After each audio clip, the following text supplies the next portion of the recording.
AC के history में आपका स्वागत है। आज हम करने जा रहे हैं Hyderabad state, the successor state of Mughal empire. अब इसका मायना क्या होता है वो तो मैं आपको समझाऊंगी ही, लेकिन मैं ये भी बता दूं साथ में कि सिर्फ हैदराबाद ही नहीं थी जो सक्सेसर स्टेट थी। बंगाल, हैदराबाद और अवध, ये तीन सक्सेसर स्टेट्स थी मुगल एम्पायर की, जिनको बेसिकली फाउंड किया गया था मुगलों के ही जो गवर्नर्स थे ना, प्रोविंशियल गवर्नर्स, मतलब प्रोविंसेस में जो गवर्नर अपॉइंट किए गए थे, उन्होंने ही इसकी फाउंडेशन लेकी डाउन की थी। तो हम यहाँ बात करने लगे हैं हैदराबाद की। तो अब जो हैदराबाद था वो बेसिकली तो फाउंड किया गया था 1724 में चिंगलिज खान, जिन्होंने बाद में निजामुल मुल्क असफ जाह का टाइटल लिया है। अब ये जो बेसिकली थे, इनका अगर आप रोल देखो तो सैयद ब्रदर्स, जिन्होंने फारूक सियार को पहले एम्परर बनाया, मतलब देवर नोन एज किंग मेकर्स। अगर आप थोड़ा सा इसके बारे में जानते हो तो सैयद ब्रदर्स जो हिस्ट्री में एज किंग मेकर्स जाने जाते थे, इनका बड़ा इंपॉर्टेंट रोल था निजामुल मुल्क असफ जाह का, कि ये सैयद ब्रदर्स को इन्होंने, मतलब इनकी पावर को खत्म किया और इन्हें हटाया। इनका जो रोल था, इन्होंने ओवरथ्रो की उनकी, इनको मरवा दिया, मार दिया। क्यों? क्योंकि सैयद ब्रदर्स ने पहले फारूक सियार को एम्परर बनाया। फिर जो भी वजह रही हो, एम्परर और सैयद ब्रदर्स के बीच में कुछ मिसअंडरस्टैंडिंग्स हुई, कुछ फारूक सियार ने इन्हें मरवाने की कोशिश की, तो सैयद ब्रदर्स ने अल्टीमेटली क्या किया, तंग आके फारूक सियार को ही मरवा दिया। ठीक है। उसी तो एक ना उस टाइम पे ये दहशत सी आ गई लोगों के बीच में कि भाई अगर एम्परर ही सेफ नहीं है तो फिर तो मतलब ये कैसे हो सकता है, एम्पररी सेफ नहीं है तो फिर तो हम भी सेफ नहीं है। और ये बहुत बड़ा, आप कह सकते हैं उस टाइम पे बोल्ड स्टेप था, जो किसी के हलक से नीचे नहीं उतरा कि आप एम्परर को कैसे मार सकते हैं। इसी चीज को लेके कई लोगों में, कई नोबल्स में, कई ऑफिसर्स में उस टाइम पे मुगल एम्पायर में सैयद ब्रदर्स के अगेंस्ट एक वेव सी चली आ रही थी। निजामुल मुल्क ने इसी वो भी इसी वेव, आप समझ लीजिए इसी भावना के तहत उन्होंने सैयद ब्रदर्स को बाकी ईरानी और तुरानी नोबल्स के साथ मिलके इनको ओवरथ्रो करवाया। ठीक है। इनकी पावर, इनके जो इन्फ्लुएंस था एम्पायर में, उसे खत्म किया। ठीक है। अब आप पूछेंगे तुरानी कौन थे? तुरानी वो लोग थे, जो तुरानी नोबल्स का जो ग्रुप था जिसके हेड निजामुल मुल्क असफ जाह थे, वो ग्रुप था जिन्होंने जब मुगलों ने हिंदुस्तान पे आक्रमण किया था तो सेंट्रल एशिया से एक ग्रुप आया था, तुरानी का वो ग्रुप था, जिन्होंने मुगलों की हेल्प की थी हिंदुस्तान में शासन अपना बनाने में। ठीक है। रूल करने में, आप कह लीजिए इन्वेड जब किया था ना मुगलों ने, तब इन लोगों ने मुगलों की हेल्प की थी। तो वो तुरानी ग्रुप था जिसको लीड किया था निजामुल मुल्क असफ जाह ने। ठीक है। अब इनसे खुश हुए, मतलब इनकी वफादारी जो थी तख्त की तरफ काफी जबरदस्त थी, काफी लॉयल थे। उस टाइम पे मोहम्मद शाह एम्परर थे और उन्होंने इनको 17, आप जैसे मैंने अपनी फोर्थ पॉइंट में लिखा है, 1722 से 24 में इनको वजीर बनाया एम्पायर का। बट उस टाइम पे ना कुछ ऐसे चल रहा था कि ये जैसे बहुत ही सिंसियर थे और ये चाहते थे कि मुगल एम्पायर में जो भी डिफेक्ट्स आ रहे हैं, जैसे मैंने अपनी एक दो वीडियो पहले जो थी, एक वीडियो पहले तो मैंने जागीरदार जमींदार किया था, उससे पहले मैंने जहाँ डिक्लाइन ऑफ मुगल्स बताया ना, उसमें मैंने आपको बताया है कि जो उस वक्त कोर्ट पॉलिटिक्स चल रही थी ना, कि मतलब इतने डिक्लाइन हो रहा था, जो फैक्टर्स रिस्पॉन्सिबल थे उनको ठीक करना चाहते थे निजामुल मुल्क, लेकिन अफसोस कि जो ये इस वक्त के एम्परर थे या औरंगजेब के बाद जो एम्परर्स आए आफ्टर बहादुर शाह आइशुद से, तो वो बहुत ज्यादा काबिल नहीं थे। उनको ये समझ ही नहीं आ रहा था कि उनको सिंसियरली और वाइसली काम करना चाहिए, वरना मुगलों की जो पावर है किसी न किसी दिन खत्म हो सकती है। तो वो बहुत ज्यादा सिंसियर नहीं थे, बहुत ज्यादा लग्जूरियस अपनी आरामदायक जिंदगी जीना चाहते थे, कोई एफर्ट नहीं करना चाहते थे। तो इन और फिर उसके बाद जो कोर्ट में पॉलिटिक्स चलती थी, उससे अल्टीमेटली फ्रस्ट्रेट होके ये इन्होंने फाइनली डेक्कन के लिए ये अपना मतलब वजी अपना दिल्ली छोड़ के, आप कह लीजिए डेक्कन की तरफ आ गए। इनके पास सूबेदारी थी। उसकी सूबेदारी का मतलब होता है सुबह, एक मीनिंग, सुबह शब्द का मायना होता है प्रोविंस। ठीक है। तो ये उसके यहाँ पे आए 1723 से ही इन्होंने धीरे धीरे डेक्कन में आके ना, डेक्कन के एरिया में, मतलब हैदराबाद की इन्होंने फाउंडेशंस ले डाउन की थी, तो वहां पे आके इन्होंने, मतलब उस एरिया में आके धीरे धीरे धीरे धीरे करके ना, जैसे अपने लिए जगह बनाना, जो अपने अपोनेंट्स हैं उनको साइडलाइन करके जो लोकल लोग हैं उनके साथ थोड़ा सा समझौता करके अपनी जगह बनाने की कोशिश की, ताकि कल को अगर ये यहाँ आए 1723 में, तो उन्होंने वहां के जो गवर्नर थे, जो मुगल कोर्ट से ही अपॉइंट किए गए थे, उसको डिफीट करके खुद उन्होंने सूबेदारी वहां की ली। ठीक है, तो फाइनली वो डेक्कन की तरफ आए और वहां पे उन्होंने हैदराबाद की नींव रखी। ठीक है, अब उन्होंने काफी स्टेबलाइज किया अपने मतलब हैदराबाद को, मतलब को काफी स्टेबलाइज किया। और जब 1748 तक जब उनकी डेथ हुई थी, तब तक हैदराबाद जो था वो काफी स्टेबल हो चुका था, उसको पॉलिटिकल रिकॉग्निशन मिल चुकी थी। और खास बात ये थी कि देखो, जैसे हम जानते हैं कि उस टाइम पे मुगल एम्प्रेस बहुत वीक थे, मतलब बहुत ज्यादा एक्टिव नहीं थे, बहुत ज्यादा ये नहीं था कि अपनी पावर को संभाल के रख रहे हैं उनको, मतलब आप कह लीजिए राजपाट और इस तरह, मतलब जो राज पार्ट और ये गवर्नेंस है, उससे वो थोड़ा सा अलग ही रहते थे। वो करना ही नहीं चाह रहे थे, जैसे अपना ही काम वो नहीं कर रहे थे। गवर्नमेंट जो थी वो बहुत ज्यादा अलर्ट नहीं थी।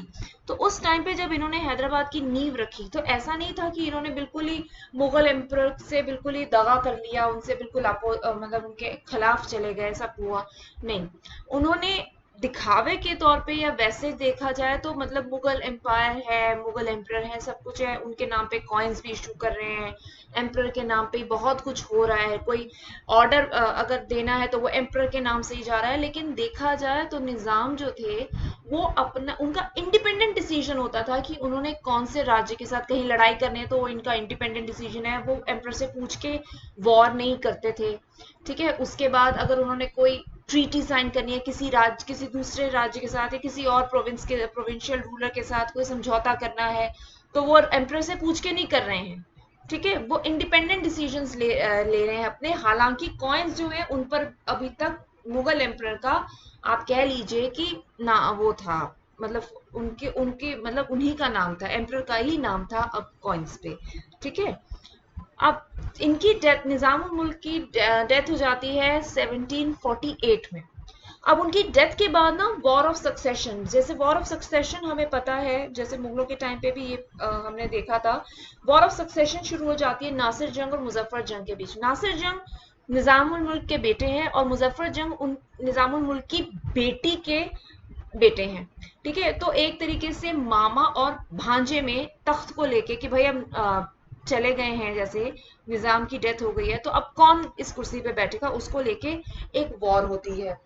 उसमें फ्रेंच की मदद लेके मुजफ्फर जंग अपने मतलब इसको, इस सत्ता को पा लेते हैं। हालांकि हैदराबाद की पॉलिटिक्स जो है अभी थोड़ी स्टेबल होने में टाइम लेती है, और बहुत बाद में जाके वो 1762 के अराउंड निजाम अली खान जब रूलर बनते हैं यहाँ के, तो वो सत्ता को जब संभालते हैं, तब कहीं जाके हैदराबाद हम कह सकते हैं कि पॉलिटिकली थोड़ा स्टेबल होती है।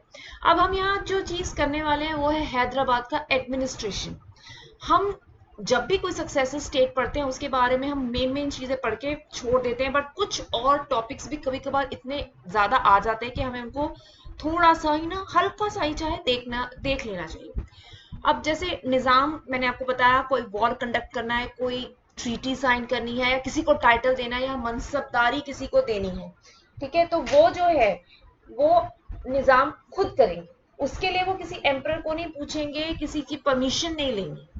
ठीक है, अब मनसबदार जो यहाँ निजाम अपॉइंट करते थे, उनको हम कहते थे असाफिया मनसबदार। ये इन्होंने इसलिए कहा असाफिया मनसबदार बिकॉज इनको डिस्टिंग्विश करना होता था उन मनसबदारों से जो कि सेंटर, यानी कि जो एम्पर, जो मुगल एम्पर अपॉइंट किया करते थे। ठीक है, तो ये एक टर्म है जिसे हम याद रख सकते हैं हैदराबाद एडमिनिस्ट्रेशन में, कि भाई मनसबदार जो ये अपॉइंट करते थे वो असाफिया मनसबदार हुआ करते थे। अच्छा, जब निजाम यहाँ आए, उन्होंने सबसे पहली काम ये किया कि भैया देखो, जो तो सूबेदार है उसको हटा दिया, मैं खुद सूबेदार बन गया, मैं यहाँ का रूलर एक तरह से बन गया। सूबेदार मीन्स प्रोविंशियल रूलर आप कह सकते हैं। ठीक है, प्रोविंस का सूबा हो गई प्रोविंस, तो प्रोविंशियल रूलर वो हो गए। ठीक है, अब जो यहाँ का लोकल स्ट्रक्चर था उसको इन्होंने कुछ नहीं किया। जैसे मैं बताती हूँ, जैसे हैदराबाद एक टेरिटरी है, अब इसी के अंदर बहुत सारे एरियाज ऐसे हैं जिनको लोकल रूलर्स या लोकल चीफ्स रूल कर रहे हैं। ठीक है, अब वो एरियाज उनको किसने दिए? पुराने या कोई मुगल एम्पर ने दे दिया खुशी में कि भाई इस पर्टिकुलर ऑफिसर ने या मिलिट्री मैन ने मेरी बहुत हेल्प की है, तो खुश होके जैसे मुगल एम्परर ने कोई हिस्सा दे दिया, कोई जमीन कोई टेरिटरी दे दी कि आप यहाँ जाके गवर्न कर सकते हैं independently as a local ruler, या विजयनगर एम्पायर के टाइम पे राजा ने दे दिया, या बहमानी के टाइम पे दे दिया, जो भी है ऐसे कर करके बड़े इंडिपेंडेंट रूलर्स, यहाँ लोकल रूलर्स बहुत हुआ करते थे हैदराबाद की जो टेरिटरी है इनकी। ठीक है, अब उनको इन्होंने क्या किया, डिस्टर्ब नहीं किया, भाई कोई बात नहीं, आप जैसे रूल कर रहे हो आप करो, but what you have to do is, आप क्या करेंगे, आप मुझे अपना मतलब मेन हेड मानते हुए आप मुझे क्या करेंगे, आप मुझे पेशकश दिया करेंगे। पेशकश क्या होती है, एक ट्रिब्यूट। ये कुछ नहीं होता था, बेसिकली एक तरीके से एक सिंबल है जिसमें आप ये रिकॉग्नाइज करते हैं कि भाई जो निजाम है वो हमारे हेड है, और इसमें लोकल लोगों को कोई दिक्कत ही नहीं। सो इसी तरह से आप कह सकते हैं कि पेट्रन क्लाइंट रिलेशनशिप डेवलप होता है इनका। जितने भी लोकल मनी लेंडर्स थे या पावरफुल ट्रेडर्स थे, वो सारे के सारे निजाम जो थे उन्होंने उनको मतलब उनके जो उनकी पावर्स थी उनको डिस्टर्ब नहीं किया, जो उनके हक थे उनसे छीने नहीं, उनको डोमिनेट नहीं किया, उनको ऐसे ही एज इट इज उनको कहा आप काम कीजिए, बट यू जस्ट आप बस मुझे मेरे सत्ता को सपोर्ट करें। तो इस तरीके से जितने भी पावरफुल एलिमेंट्स थे उस टाइम पे हैदराबाद के, उन्होंने निजाम को सपोर्ट किया। हालांकि हैदराबाद को क्राइसिस काफी देखना पड़ा बीच में, निजामुल मुल्क से लेके, मैंने अभी आपको बताया ना 1762 में जैसे निजाम अली खान आए, उनसे मतलब थोड़ा और स्टेबलाइज होने लगा। तो इस बीच में इस दौरान थोड़ा सा क्राइसिस, थोड़ी सी पॉलिटिकल इश्यूज हुए। ठीक है, बट अल्टीमेटली हैदराबाद बहुत मतलब स्टेबल और पॉलिटिकली रिकॉग्नाइज्ड टेरिटरी बना। ठीक है, अब जागीर, अच्छा हर चीज यहाँ पे जो है मुगल एडमिनिस्ट्रेशन से बोरो कह सकते हैं की गई थी, लेकिन आप ये नहीं कह सकते कि वैसी की वैसी एज इट इज फॉलो की गई थी। फॉर एग्जाम्पल जागीर जो थी वो हेरिडिटरी नहीं थी मुगल्स के अंडर, लेकिन इन्होंने हैदराबाद में जागीर को हेरिडिटरी बना दिया। निजाम एज सूबेदार of the Deccan was the supreme authority in the state. ठीक है, निजाम है। अब निजाम के जो नेक्स्ट ऑफिसर है वो दीवान है, जिसको खुद निजाम अपॉइंट करेंगे, जिनका काम होता था एडमिनिस्ट्रेशन, स्पेशली रेवेन्यू डिपार्टमेंट को बेसिकली वो उसकी देखरेख करते थे, उसमें उसको देखना उनका काम होता था। अब यहाँ पे वो एक रेवेन्यू कलेक्ट करने के लिए ताल्लुकदार्स, रेवेन्यू कॉन्ट्रैक्टर्स, इनको भी अपॉइंट करते हैं, जिसका काम होता था कि भाई वो दीवान के साथ एक पर्टिकुलर एरिया, अब ताल्लुकदार जो है उसको एक पर्टिकुलर एरिया दिया है कि भाई तुम यहाँ का रेवेन्यू असेस करो और फिर उसको कलेक्ट करो। अगर वो उस एरिया से कुछ एक्स्ट्रा निकाल लेता है या कलेक्ट कर लेता है, तो वो भी उसकी मतलब वो उसकी तनख्वाह के हिसाब से, एक तो उसको फिक्स सम वैसे ही दिया जाएगा कि भाई तुम ये सर्विसेज दे रहे हो हमें, रेवेन्यू कलेक्ट करके ला रहे हो एक पर्टिकुलर एरिया से, प्लस अगर कुछ सरप्लस वहां से कलेक्ट करता है, कुछ एक्स्ट्रा वहां से आता है, मान लो रेवेन्यू ही ज्यादा कलेक्ट हो जाता है, तो भाई वो जो सरप्लस है वो भी ताल्लुकदार ही रिटेन कर सकता है। ठीक है, अब इसके बाद जैसे दीवान के बाद, जैसे सबसे ऊपर है निजाम, फिर दीवान, दीवान के बाद दफ्तरदार हुआ करते थे, रिकॉर्ड कीपर। अब ये जो ऑफिस था ये था हेरिडिटरी, और इसी वजह से इनका जो भी फंक्शन था, चाहे ये ऑफिशियली आप देखें मतलब दीवान के अंडर थे, पर क्योंकि ये ऑफिस हेरिडिटरी था, इनकी पावर और इनकी जो रियल पावर है ना फाइनेंसेस के ऊपर, रेवेन्यू एडमिनिस्ट्रेशन के ऊपर, वो दीवान से थोड़ी ज्यादा ही थी, मतलब प्रैक्टिकली उससे ज्यादा मतलब एक्सरसाइज करते थे, कहने को ये दीवान के अंडर थे।